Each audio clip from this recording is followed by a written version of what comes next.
ஒரு அதிகாரிக்கு ஒரே ஒரு அதிகாரப்பூர்வ வாகனம் மட்டுமே அப்படின்னு ஒரு அதிகாரிக்கு ஒரு வாகனம் அப்படிங்கிற கொள்கையானது இப்போ அறிமுகப்படுத்தப்பட்டிருக்கு. வாகனங்களை தவறாக பயன்படுத்துறதை தடுக்கிறதுக்கு மத்திய அரசானது one officer one official car அப்படிங்கிற கொள்கையை அறிமுகப்படுத்தியிருக்காங்க. இது தொடர்பான கூடுதல் விவரங்களோடு இணைகிறார் செய்தியாளர் ரமேஷ்குமார்.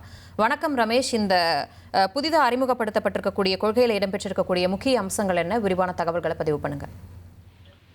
அரசின் செலவினங்களை கட்டுப்படுத்துவதற்காக ஒரு புதிய கொள்கையை மத்திய அரசு அறிமுகம் செய்திருக்கிறது. அதன்படி one officer one official car, அதாவது ஒரு அரசு அதிகாரிக்கு ஒரே ஒரு அதிகாரப்பூர்வ வாகனம் மட்டுமே என்கிற அந்த கொள்கையை அறிமுகப்படுத்தப்பட்டிருக்கிறது.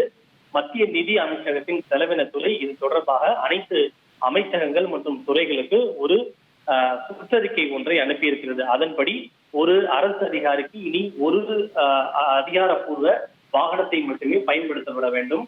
அரசு அதிகாரிகள் பல வாகனங்களை பயன்படுத்துவது தடை செய்யப்பட்டிருப்பதோடு செலவினங்களை கட்டுப்படுத்தவும் நிதி ஒழுக்கத்தை மேம்படுத்துவதற்கும் இந்த நடவடிக்கை எடுக்கப்பட்டிருக்கிறது. அதன்படி ஒரு அதிகாரி கூடுதல் பொறுப்புகள் அல்லது பல துறைகளை கவனித்தாலும் அவருக்கு ஒரு அதிகாரப்பூர்வ அரசு கார் மட்டுமே வழங்கப்படும்.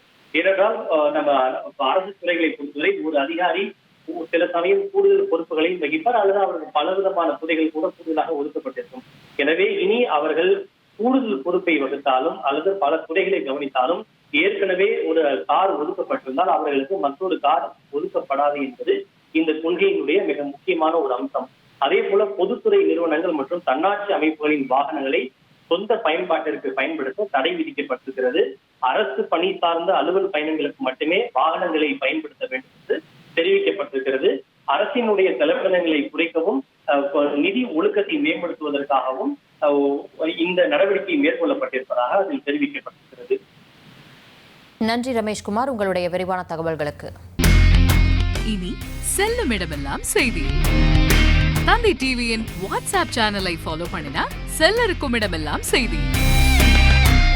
இதோ QR கோட் இப்பவே ஸ்கேன் பண்ணுங்க, ஃபாலோ பண்ணுங்க.